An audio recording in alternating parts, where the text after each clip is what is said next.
அண்ணல் அம்பேத்கர் அவர்களுடைய கிட்டத்தட்ட 100 ஆண்டு கால கனவு இப்ப நிறைவேறி இருக்கு.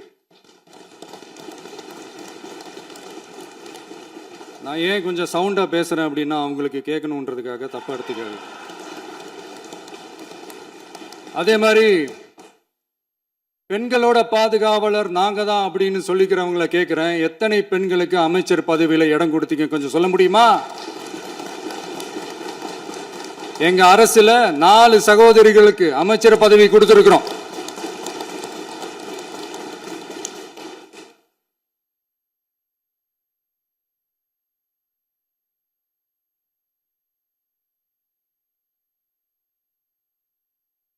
அதனால 4 சகோதரி மக்களால் நிராகரிக்கப்பட்டு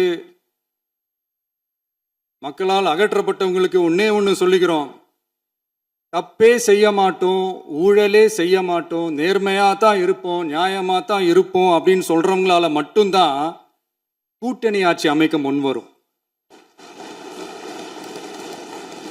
ஆட்சியிலையும் பங்கு, அதிகாரத்திலையும் பங்கு கொடுக்க முன் வரும். ஊழல்லையே ஊறி போனவங்களால இந்த கூட்டணி ஆட்சியோ, ஆட்சியிலையும் பங்கோ, அதிகாரத்திலையும் பங்கோ கொடுக்க முன் வராது. மெஜாரிட்டி இருந்தாலும் தரமாட்டாங்க, மெஜாரிட்டி இல்லைனாலும் தரமாட்டாங்க. கேட்டா ரெடிமேடா ஒரு பதில் ஒண்ணு வச்சிருப்பாங்க, கூட்டணி ஆட்சியை மக்கள் விரும்ப மாட்டாங்கன்னு. அதே மக்கள் தான் இப்ப அவங்கள பார்த்து சிரிக்கிறாங்க. நான் பதவி ஏத்த அன்னைக்கு கொஞ்சம் டைம் அவகாசம் கேட்டேன்.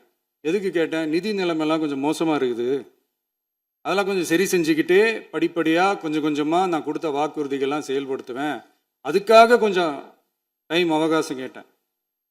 நான் ஏதோ வேற எதுக்காகவோ வேற யாருக்காகவோ ஏதோ அவகாசம் கேட்ட மாதிரி.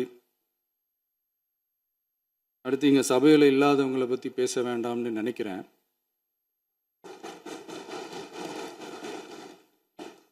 இங்க நம்மளை பத்தி அவதூறு பரப்புறதோட மட்டும் இல்லாம இப்ப நம்ம மக்கள் மேலேயும் அவதூறு பரப்ப ஆரம்பிச்சுட்டாங்க.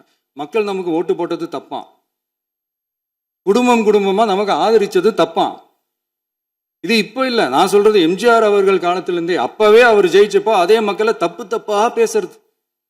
மக்கள் என்ன பண்ணிட்டாங்க, எம்ஜிஆர் என்ன பண்ணிட்டாரு, எம்ஜிஆர் என்ன இது பண்ணிட்டாரு. 50 வருஷமா ஒரே டெக்னிக்கா.